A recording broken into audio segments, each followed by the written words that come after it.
Ya, pemirsa Anda masih menyaksikan Market Opening dan kita akan lanjutkan kembali perbincangan bersama Catherine Vicentia. Beliau adalah analis dari MNC Sekuritas. Ya, tadi sudah kita bahas beragam sektor, kemudian emiten-emiten yang perlu dicermati.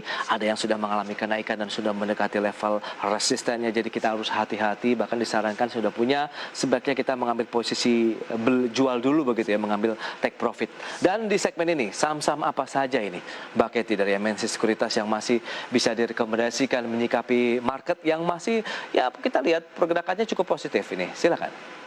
Ya, kalau misalkan dari perbankan, kami masih ada merekomendasikan untuk BBCA ya, karena memang kita lihat kemarin BBCA yang paling baik ya di antara bank lainnya. Nah, kemudian kita juga ada rekomendasi dari sektor batubara, itu Adaro, ITMG, dan PTBA. Oke, kita bahas satu persatu dulu dari perbankan. Tadi sudah kita bahas yang berbasis syariah begitu ya. Dan ini adalah BBCA. Kenapa BBCA? Hari ini sedang tertekan. Apakah justru momentum ini yang bisa dimanfaatkan untuk melakukan aksi beli? Iya betul, sebenarnya mungkin bisa mulai mengakumulasi ya untuk BBCA, karena memang kemarin rilisnya dari kinerja di full year 2020, BBCA memang menunjukkan kinerjanya itu terbaik di antara big bank lainnya, dan melebihi estimasi dari MNC Sekuritas sendiri. Nah, dari BBCA sendiri pun juga memang memimpin dari transaksi digital, karena kemarin memang membukukan peningkatan dari transaksi digital, dan memang ada produk-produk baru ya dari BBCA yang memang disebutkan nanti akan meluncur produk baru yaitu Neobank di second Q yang ditargetkan untuk menarik milenial. Oh ya. Baik. Berarti itu menjadi salah satu diversifikasi juga ya yang dilakukan ataupun strategi bagi korporasi Bank BCA sendiri. Minus 0,73%, peluang entry apakah menunggu lagi support di bawahnya atau bagaimana? Ya, kalau misalkan level support sendiri sih kita ada di 33.200. Oke, 33.200 level support, berarti dengan pelemahan sampai saat ini begitu cicil beli saja sampai menuju support. Karena kita punya target price di 38.000. 38.000 itu sampai dengan akhir tahun atau bagaimana? Sampai dengan akhir tahun dan resistance terdekatnya memang di 35.800. 35.800. Jadi kalau misalnya di tengah pelemahan saat ini tinggal menunggu saja ada pembalikan arah atau rebound, peluangnya ke 35 ribuan. Itu cukup menarik ya. Berarti kita bisa cicil beli saat ini. Begitu untuk Bank BCA. Baik, itu dia pilihan investasi. Kembali kami serahkan juga untuk pemirsa IDX Channel, investor maupun traders ya dalam menyikapi beberapa saham yang sudah kita analisis kemudian rekomendasikan. Oke, itu dia Bank BCA menjadi salah satu andalan dari MNC Sekuritas 33.200 sampai dengan 35.800. Adapun target price akhir tahun 38.000. Tadi Anda katakan sektor ini pertambangan ya, khususnya batu bara ini. Adaro. Iya, betul. Adaro naik tipis saja 0,8%. Rekomendasinya seperti apa? Iya, kalau misalkan Adaro sendiri kita lihat sebenarnya dari semua emiten untuk batubara sendiri memang masih diuntungkan dari peningkatan harga batubara ya, karena memang hingga kemarin musim dingin masih berjalan, demand meningkat, apalagi habis tahun baru Imlek. Biasanya memang pas tahun baru Imlek itu untuk Tiongkok sendiri meningkatkan dari demand batubaranya. Nah, kita bisa expect untuk demand-nya itu akan tetap hingga akhir Februari atau awal Maret. Nah, itu nanti akan gradually turun. Nah, makanya memang ada memang sebentar ya, short term aja untuk batubara, tapi bisa untuk kita mungkin limited upside-nya cukup lah ya. Ya, tapi kalau kita lihat secara teknikal dalam 1 bulan terakhir kan justru sedang melandai, begitu dalam artian sedang menuju ke arah bawah, meskipun nampaknya sudah mulai ada pergerakan rebound ya dari pergerakan saham-saham pertambangan ini. Seperti halnya juga dengan Adaro. Lantas, apakah ini menjadi salah satu momentum juga bahwa penguatan atau rebound masih akan terus berlanjut? Dan level resisten berapa yang bisa dicapai untuk Adaro? Ya, kalau misalkan Adaro kita ada target price di 1.450 dan supportnya di 1.160. Oke, berarti current price masih boleh kita hajar kanan begitu? Iya, masih boleh mencicil karena memang kita untuk short term aja sih. Oke, short term saja ini dalam rentang waktu berapa lama sih kira-kira? Hingga akhir Februari atau awal Maret ya. Oh, oke, hanya berarti sekitar 2 sampai dengan 3 minggu ya? Iya, betul. Oke, itu dia untuk pergerakan Adaro 1.450. Kemudian ITMG, sama pergerakannya dalam 1 bulan terakhir sedang melandai dan lebih cenderung mengalami tekanan, kemudian rebound baru terjadi baru hari ini saja begitu dan kemarin ya, pekan lalu begitu. Bagaimana ITMG 13.075? Ya, karena memang kalau misalkan ITMG kan mostly memang masih ekspor ya. Makanya Oke. kita lihat memang ITMG memang paling sensitif dengan harga coal. Kalau Oh. misalkan penurunan dikit, mungkin ITMG langsung terdampak gitu ya. Makanya kalau misalkan kita lihat mungkin harga coal yang masih potensial naik, Baik. ITMG yang cukup sensitif yang akan rebound gitu. Oh. Nah, kalau misalkan untuk target price sendiri, kita memang udah mulai tipis juga sih ITMG 13.800 untuk target price.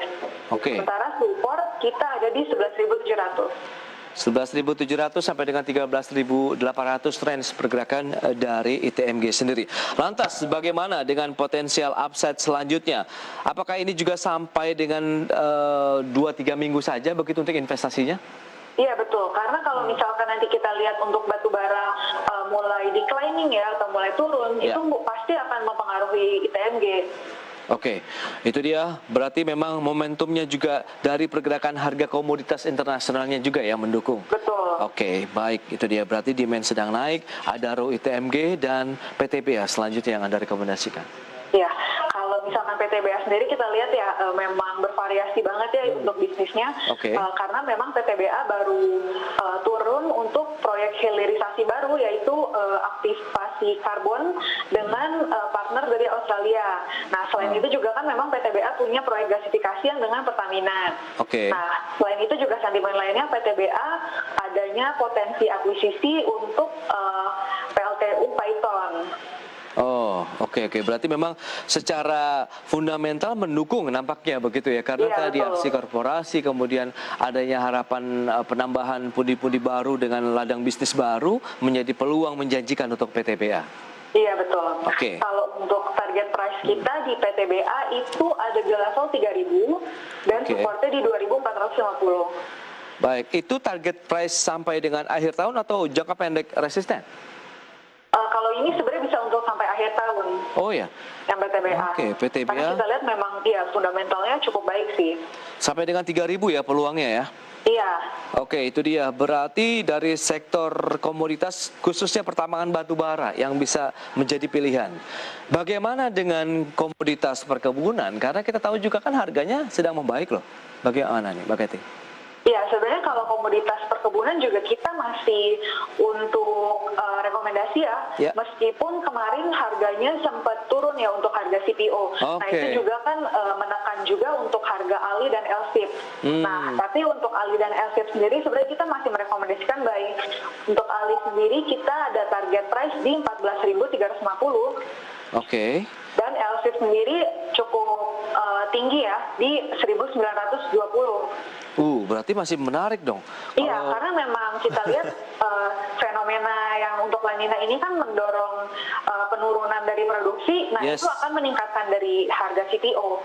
Oke. Berarti memang karena kondisi iklim juga yang mendukung Betul. nantinya ya untuk penguatan harga komoditas CPO-nya sendiri. Jadi AALI untuk akhir tahun saja. Berarti kalau kita cermati investasi jangka menengah panjang ya. Iya, bisa. Baik 14.350, kemudian London Sumateranya di 1.920. Baik, penguatan indeks harga saham gabungan nampaknya juga masih cenderung naik meskipun fluktuatif pergerakannya, naik 0,7% di 6.265, dan kalau kita cermati nilai transaksi perdagangan tercatat 2,8 triliun rupiah. Dan investor asing bagaimana? Ini kan kemarin masuk cukup besar, kemudian sekarang ada juga yang melakukan aksi jual. Wajar saja atau bagaimana pergerakan dari investor asing? Karena kan dominasinya sebenarnya investor lokal saat ini lebih besar begitu ya Mbak Kety? Iya, betul. Kalau misalkan kita lihat sendiri sih, even dari penutupan kemarin sebenarnya investor domestik itu masih cukup optimis ya. Oke. Mungkin menjelang tahun baru Imlek kemarin ya. Nah, kalau misalkan kita lihat dari stance foreign investor sendiri, udah mulai profit taking karena memang kemarin net foreign sale ya 14 bio. Memang sih nggak begitu signifikan. Nah, tapi kalau misalkan kita lihat hari ini lagi, Iya. patternnya memang mungkin investor asing masih melakukan profit taking karena memang melihat mungkin penguatan dari HSG udah cukup tinggi, mungkin daripada menunggu lagi gitu ya Iya. apakah akan naik atau turun, mungkin lebih baik memang profit taking terlebih dahulu. Oke, berarti memang momentumnya adalah kita jualan dulu ya, merealisasikan keuntungan. Meskipun ini juga sesaat sambil mencermati apakah penguatan masih akan berlanjut atau tidak ya dari pergerakan indeksnya sendiri. Betul. betul. Baik, banyak sekali tadi sudah kita bahas sektor otomotif, perbankan, bahkan komoditas pertambangan maupun perkebunan. Dan kalau kita lihat dari sisi pergerakan nilai tukar rupiah, karena kita tahu juga emiten-emiten yang melakukan ekspor tentu kan memiliki korelasi yang kuat ya terhadap pergerakan nilai tukar rupiah. Di bawah 14 ribuan kalau data RTI menyebutkan, berarti memang ada sedikit penguatan nih terhadap dolar Amerika. Apa yang bisa dicermati dengan pergerakan nilai tukar rupiah, Mbak Kety? Ya, kita lihat memang beberapa hari atau di pekan lalu juga kita lihat sebenarnya ya untuk nilai tukar rupiah memang mulai menguat ya. Oke. Kita lihat juga itu pasti adanya dorongan dari ekonomi kita sendiri. Nah, Baik. memang ini cukup baik ya untuk beberapa emiten yang memang masih mengandalkan nilai tukar untuk. Baik. Ya, nampaknya ada gangguan dari komunikasi, begitu terputus pemirsa, dan informasi dan pembahasan tadi juga sekaligus mengakhiri perbincangan kita bersama dengan Mbak Catherine Vicencia, analis dari MNC Sekuritas. Namun jangan beranjak dari tempat Anda pemirsa, karena kami masih akan kembali di segmen selanjutnya dengan sejumlah informasi menarik lainnya.